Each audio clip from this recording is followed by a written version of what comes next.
Ставангер қаласындағы Норвегиялық мұнай мұражайында жыл сайын дәстүрлі түрде зімбір қалашығы көрмесі ұйымдастырылады. Бұл көрме жергілікті тұрғындар мен келушілерге мерекелік көңіл күй сыйлап, зімбірден жасалған ғимараттар мен құрылымдардың керемет үлгілерін тамашалауға мүмкіндік береді. Мұнай мұражайында зімбір қалашығына келген қонақтарды мерекелік дәстүр бойынша глөк пен пеппекакке қарсы алады. Бұл тәжірибе көрменің ерекше жылы әрі шынайы атмосферасын арттыра түседі. Неліктен глөк пен пеппекаккер маңызды?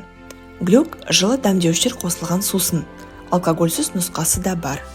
Бұл Скандинавия елдеріндегі Рождество маусымның ажырамас бөлігі екендігін мен Гамле Ставангердағы Рождество жәрмеңкесі кезінде айтқан болатынмын. Пеппекаккер жұқа хош иісті зімбірден жасалған печенье. Бұл печенье Рождествоның символы болып табылады және балалар мен ересектер арасында ерекше танымал. Ол сізді сырттағы суықтан жылытып, мерекелік көңіл күй сыйлайды. Көрме әдетте желтоқсан айының басынан бастап Рождество мерекесіне дейін жалғасады, дегенмен нақты күндер жыл сайын өзгеруі мүмкін. Сондықтан мұражайдың ресми сайтынан немесе жергілікті ақпарат көздерінен нақты мәліметтерді тексерген жөн. Алғашқы зімбір қалашығы Норвегияның басқа қаласы Бергенде 1991 жылы жасалған. Оның сәттілігі Ставангерде де осы дәстүрді бастауға шабыт берді. Ал Ставангердағы зімбір қалашығы алғаш рет 2000 жылдардың басында ұйымдастырылған деп есептеледі. Зімбір қалашығы көрмесіне кіру мұражайдың жалпы кіру билетімен жүзеге асырылады. Ал Эквинор компаниясының жұмысшылары үшін арнайы жеңілдіктер немесе тегін кіру мүмкіндігі қарастырылған. Жолдасым осы компанияның жұмысшысы болғандықтан біздің жанұямыз үшін тегін кіру мүмкіндігі бұйырды.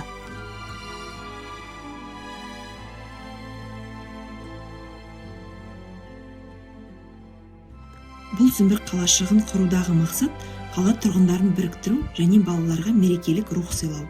Жергілікті мектептер, балабақшалар, ұйымдар мен жеке тұлғалар қалашықты безендіруге атсалысады.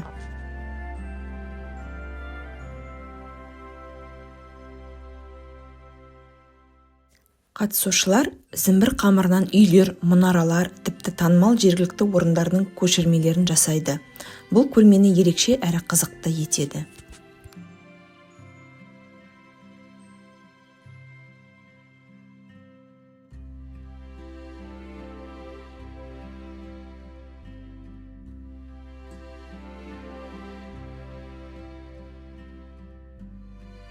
Қалашықты құруда нағыз зімбір қамыры мен корица, қалампыр сияқты дәстүрлі дәмдеуіштер қолданылады.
Бұл шараның мәдени және әлеуметтік маңызына келер болсақ, зімбір қалашығы әртүрлі жастағы және кәсіптегі адамдардың басын қосады.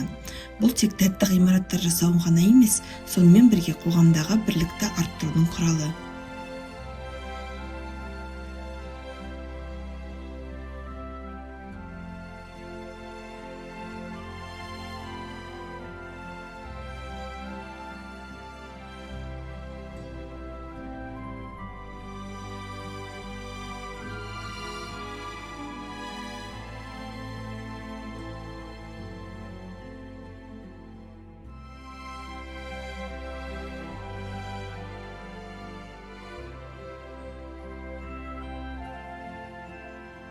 Бұл шараны ұйымдастыруда қайырымдылық аспектісі де бар. Кейбір жылдары қалашық ұйымдастырылғанда жиналған қаражат қайырымдылыққа немесе жергілікті мектептер мен мәдени жобаларды қолдауға жұмсалады.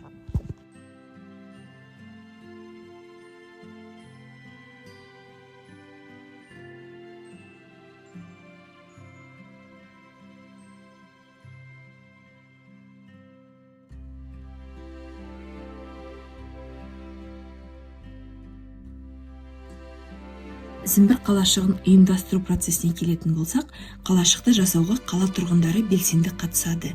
Әр отбасы немесе ұйым өз үлесін қосады. Арнайы көрме алаңы безендіріліп, дайын ғимараттар сонда орналастырылады. Үйлер, көпірлер, шіркеулер, кемелер мен басқа да ғимараттар қамырдан пісіріліп, түрлі түсті глазурмен, кәмпиттермен және ұсақ тәттілермен безендіріледі. Бұл балаларға арналған мереке десе де болады. Себебі балалар үшін мерекелік көңіл-күй сыйлайтын ерекше оқиға. Олар қамыр дайындау, ғимарат құрастыру және безендіруге қатысады.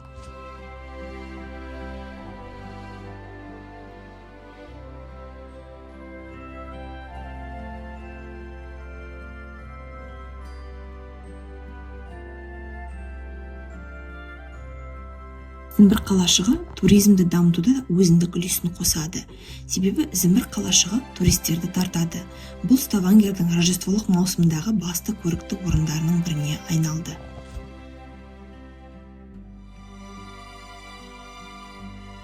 Зімбір қалашығы туралы қызықты фактілерді айта кетсем, біріншіден көрмедегі үйлер саны. Кей жылдары ондаған тіпті жүздеген үйлер қойылады. Дәмдеуіштердің иісіне келетін болсақ, көрме алаңы тәттілердің, дәмдеуіштердің және глазурдың хош иісімен толығады. Бұл ерекше атмосфера тудырады. Норвегтер өз экологиясын қатты жақсы көреді. Сондықтан Рождество маусымы аяқталған соң Зімбір қалашығының қалдықтары экологиялық түрде қайта өңделеді.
Мұражай ішіндегі көрме Рождество мен Жаңа жыл мерекелерінің рухын сезінуге мүмкіндік береді, әсіресе балалар үшін қызықты.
Зімбір қалашығының құрылымы мен ерекшелігіне келетін болсақ, Бұл Ставангердің кішірейтілген көшелері, ғимараттары және ландшафтысын бейнелейді.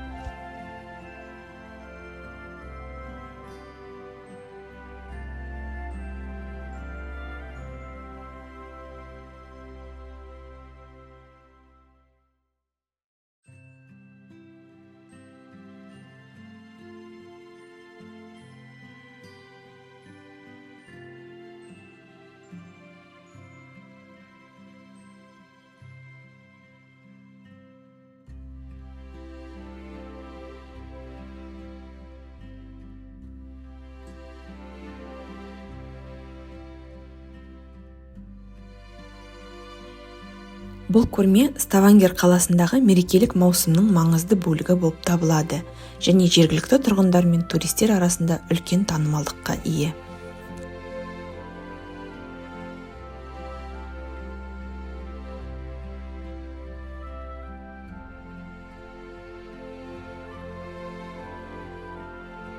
Ставангердің зімбір қалашығы мерекелік дәстүрдің, қоғам бірлігінің және шығармашылықтың тамаша мысалы бола алады.